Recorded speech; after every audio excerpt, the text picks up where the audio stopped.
Everybody,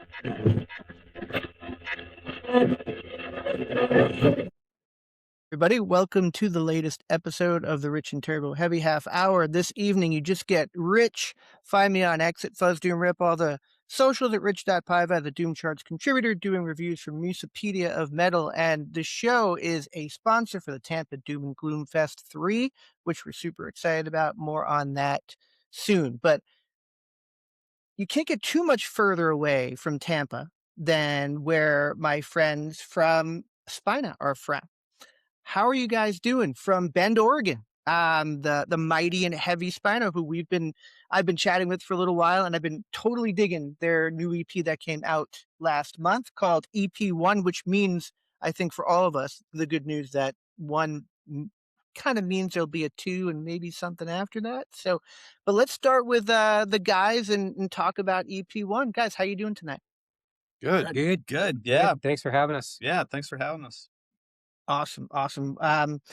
So you guys are from Bend, which in doing some research as someone who knows nothing about geography anywhere, it's about 3 hours or so, right, from Portland. So Yeah. Oregon, I feel like, and I say this every time, like 75% of the bands I talk to on the show are from Portland or from Oregon or from that neck of the woods.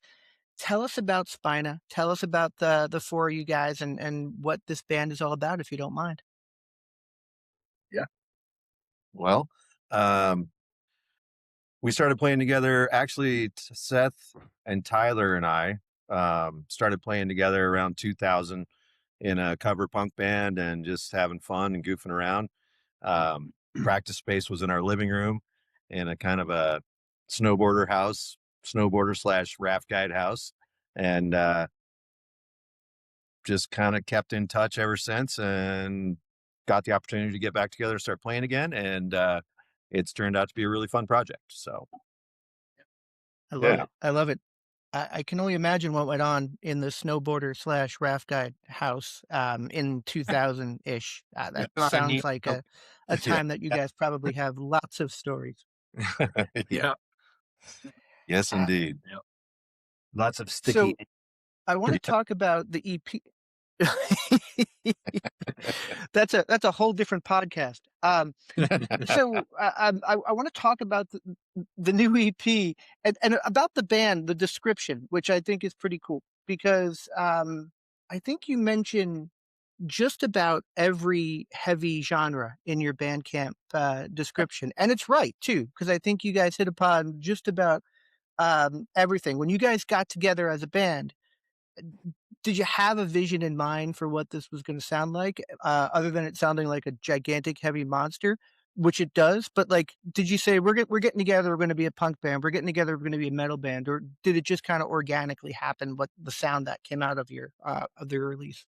Yeah, it kind of happened.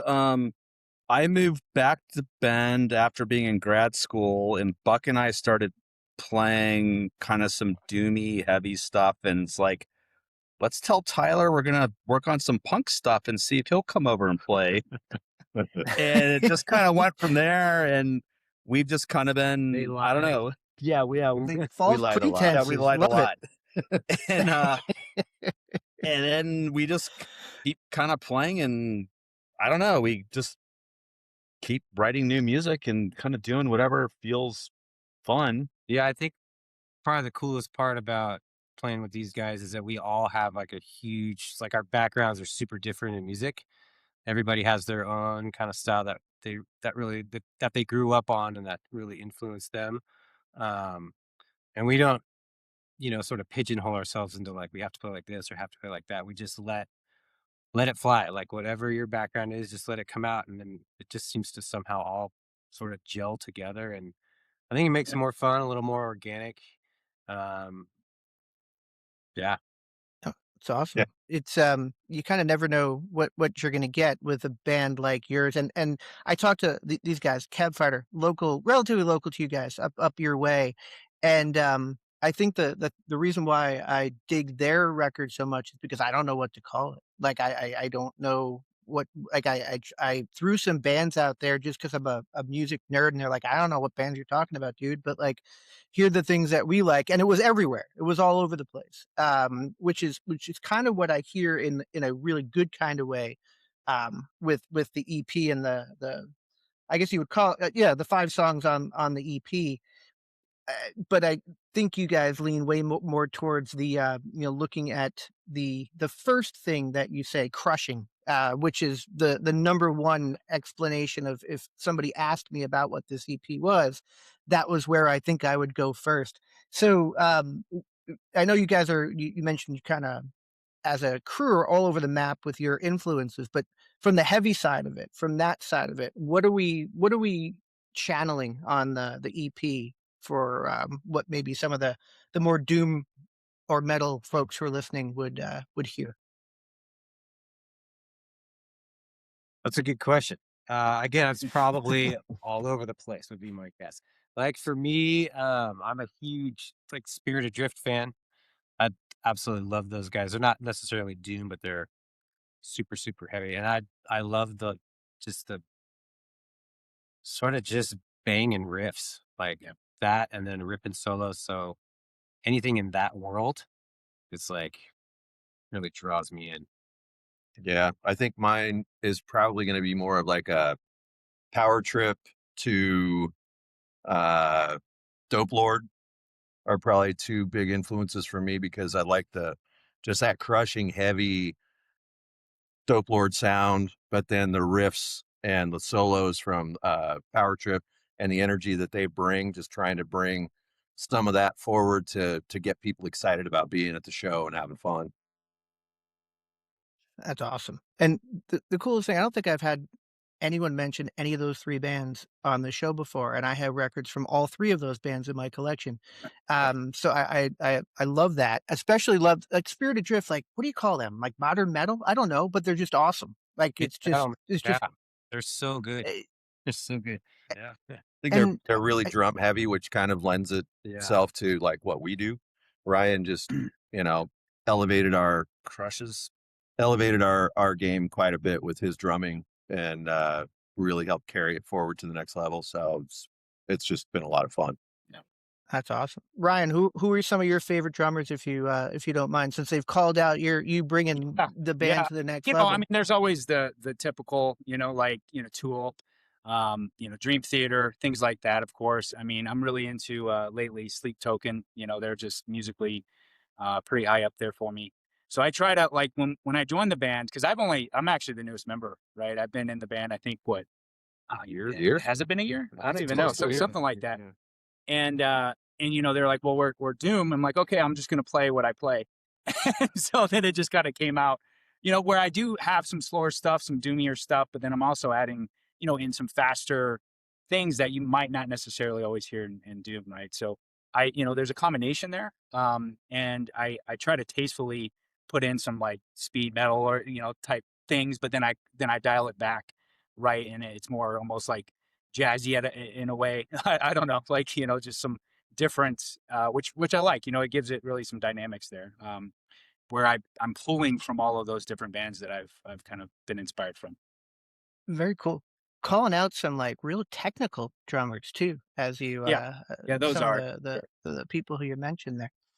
Very cool. So, going to a very non-technical place, or maybe a technical place as a non-musician, when you guys were in your cover punk band, go-to song, what was the one? Or did the crowd call for something when you guys played, or was there a song Do that you what you guys like want to by play? Bad Religion.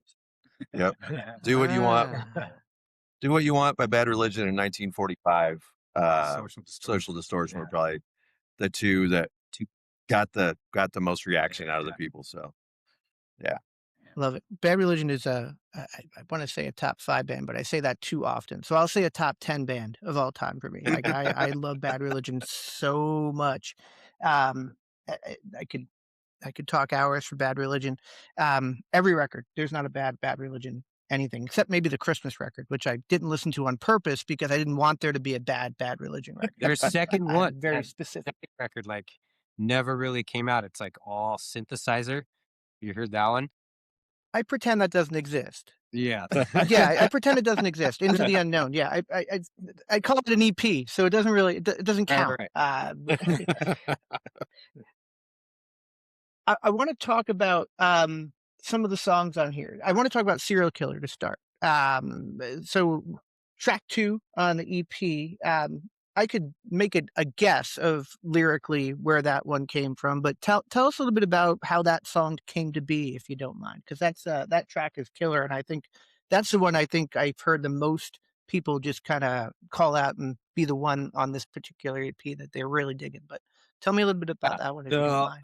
I got the idea for that song. I watched I forget, it was probably a documentary or a show based on the opioid epidemic. And I've had and known some people that have kind of gone through it. And so just I mean it kind of speaks for itself, like Richard Sackler, fuck that guy. That guy is a serial killer as far as I'm concerned. And so yeah, that's where I got it. Um he killed a lot of people. So there Yeah. you go. There can be more serial killers than the ones that you see on the TV that are glorified and people write books about, like, Right. Bundys and whatnot. Um, I watched a bunch of those documentaries, and I lived in South Florida at the time, and Delray Beach was like the place where all of these Right. rehabs were opening up. And you would just see people just walking around with suitcases going from rehab to rehab, and it was just an awful thing, and, like, right down the street, just multi-million-dollar mansions on the beach and everything, and these people just getting rich off these people whose I don't know if their parents were sending them down here or just was like a last resort for them.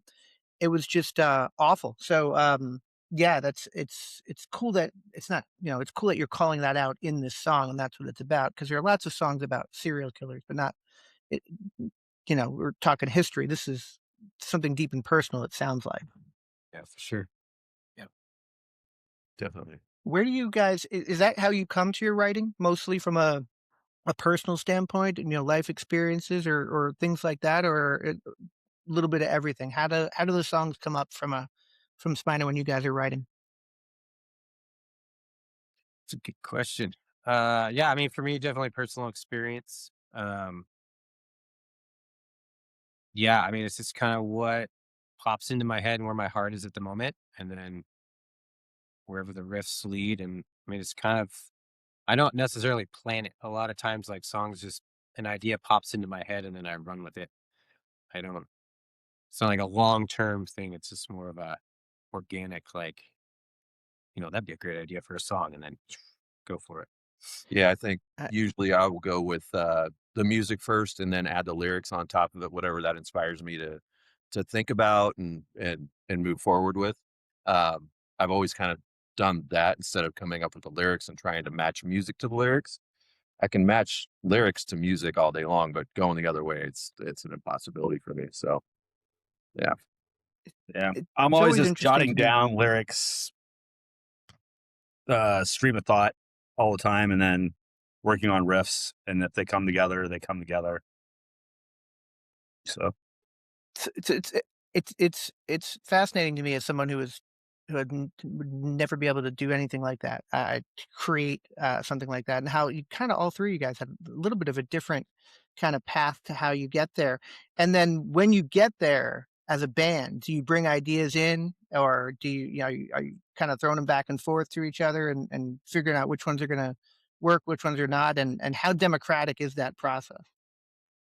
I feel like that's the fun part. Like yeah, someone comes in, it's like, hey, I have this riff, or like I have this song idea, and yep. it's like, holy shit, why does this have 7 parts? Couldn't it have 3? Or I don't know. You're calling me out, man.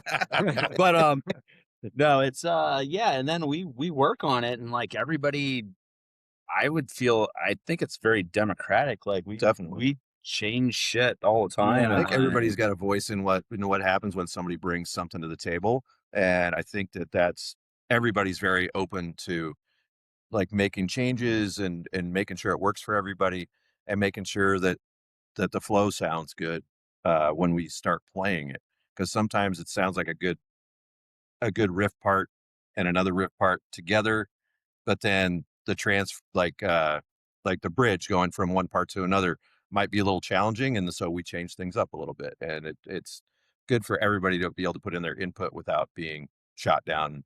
You know, there are no stupid ideas, just whatever sounds good. Yeah, Absolutely. everybody's really transparent.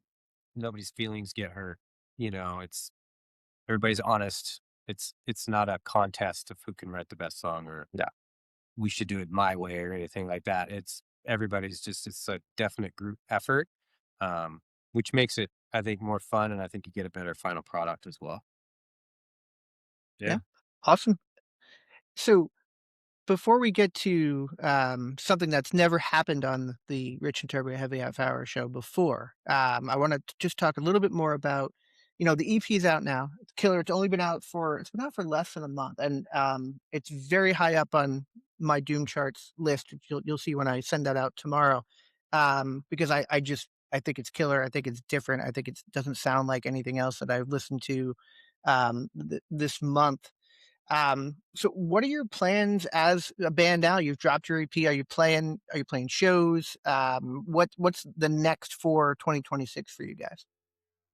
Yeah, we have we're opening up for Green Jello That's next freaking awesome. in Yeah. April. It's gonna be fun. We've Which we've will be opened up for fun. them before, and it's a kick in the pants. It's just Which is fun. Yeah. I remember buying that cassette, and it was still green jelly when I bought the cassette. bought I'm that old cassette school, too. so I am OG on the green jelly side. That's freaking. Are they from up that way, or are they Yeah. just coming through town? They're yeah, from, They're from LA. Dave's from from LA. LA. Yeah, at least Dave is. Yeah.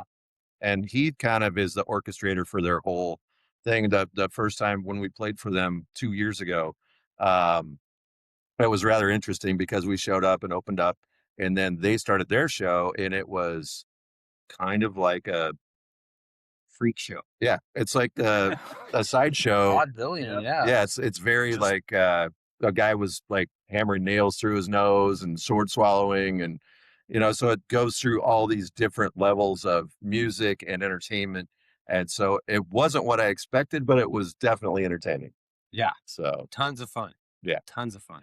Yeah. Yeah, I think friends of the show Gravehuffer are opening for them down in somewhere in the central U.S. So that's very, very cool.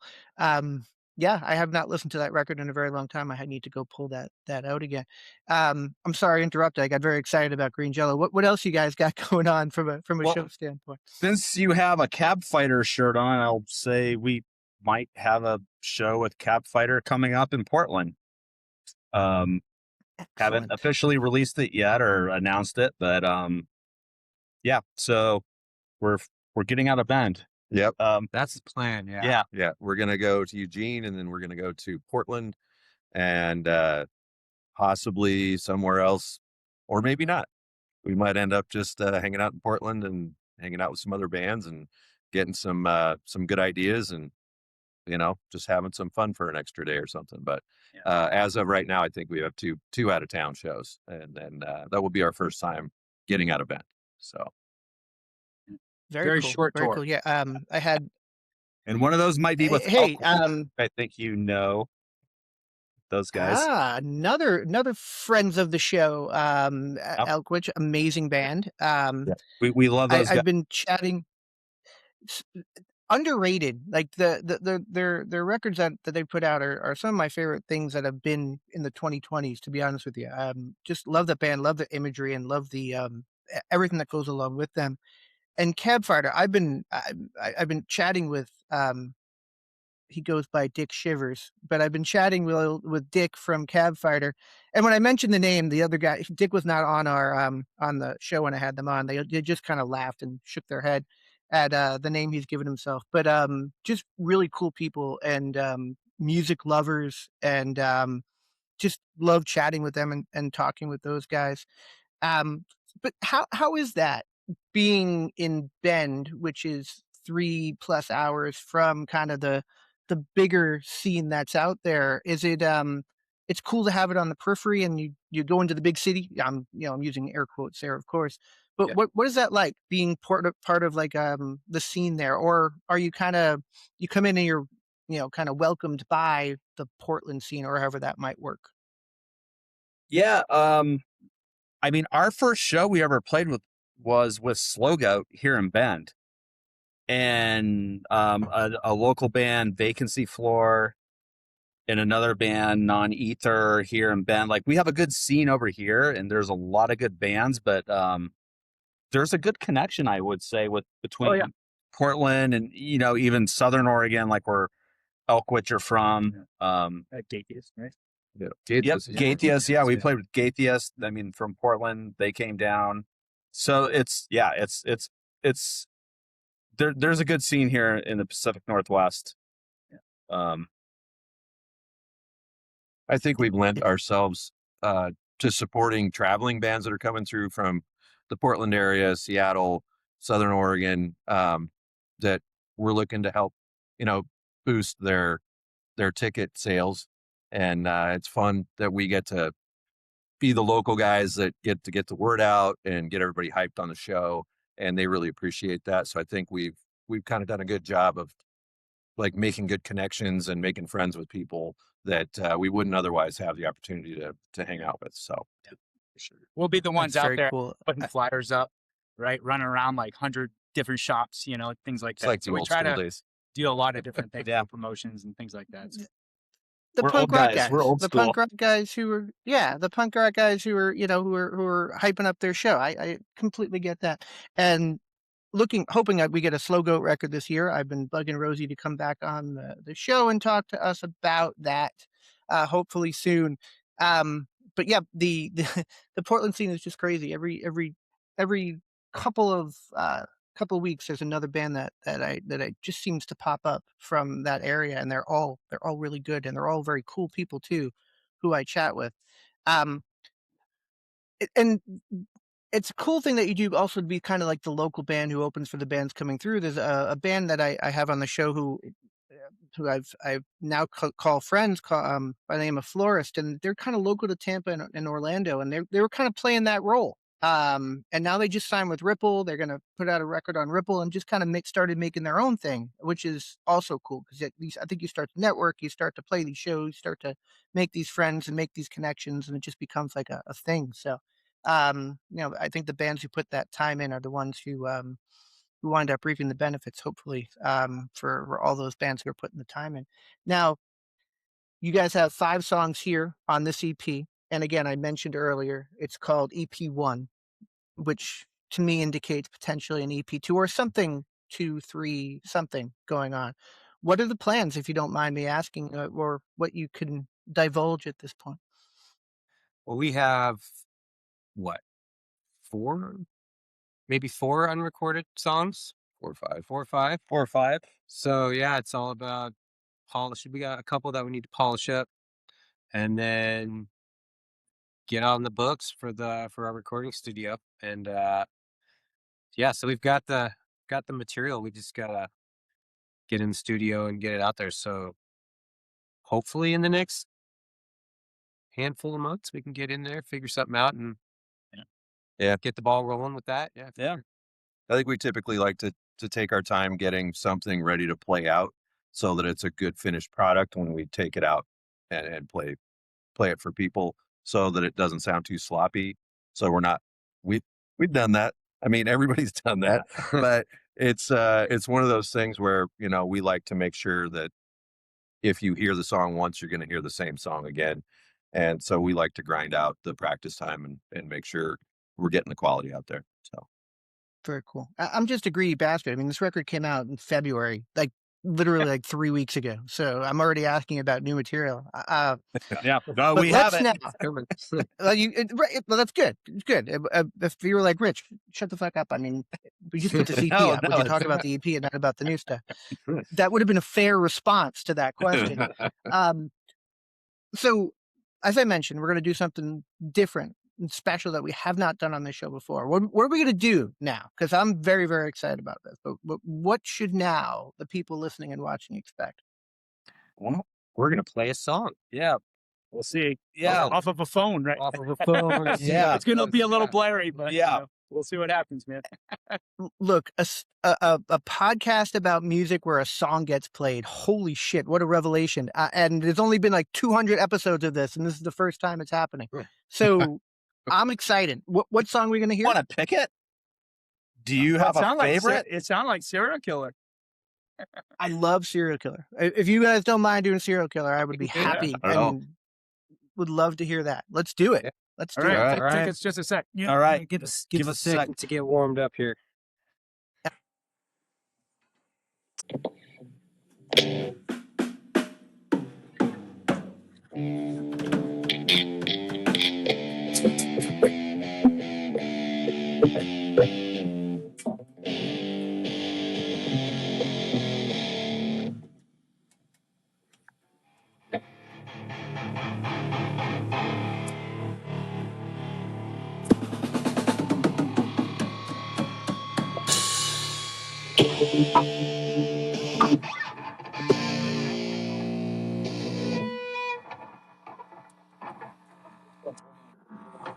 Try making noise.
That was awesome. That was awesome. Very, very, very cool. Out of a phone. It sounded good. Nice. The vocals were a little low at some parts, but also I think it's going to sound better when it plays back through the Riverside AI and all that stuff. So that was awesome. That was awesome. Thank you. Cool. Yeah. Amazing space too. I love your space, but your practice area and all the posters that are around there. That's very, very cool stuff. Yeah, we call it the Doom Room. Love it. Seth had a spare garage, so we decked it all out and kind of sound dampened everything. Everybody can hear us outside, so we don't care, and they're all cool about it. And but it sounds great in here for us. So. Well, you guys have actually had like a Halloween party with the door open, right? Yeah, with garage door. Show out of here. Yep. Before my time, but they've done it. Next year we should redo it. Yeah. That is a good neighbors. I must say. Guys, that was awesome. Oh, there you go. Love it. Part of the crew. It works perfectly. Guys, that was awesome. Thank you for being the first band to do this on our show. For people who have not heard it, go listen to the Spina EP1.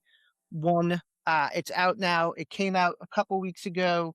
Love these guys. Can't wait to hear more from you. Really high up on my Doom charts list. I hope it's on everybody else's. And thank you so much for doing this. I really appreciate it, guys. Yeah. Thanks for your time, man. Thanks, man. Thank you, Mitch. Appreciate it. Yeah. Thanks, Rich. Thank you. Have a great night. Nice to meet you guys.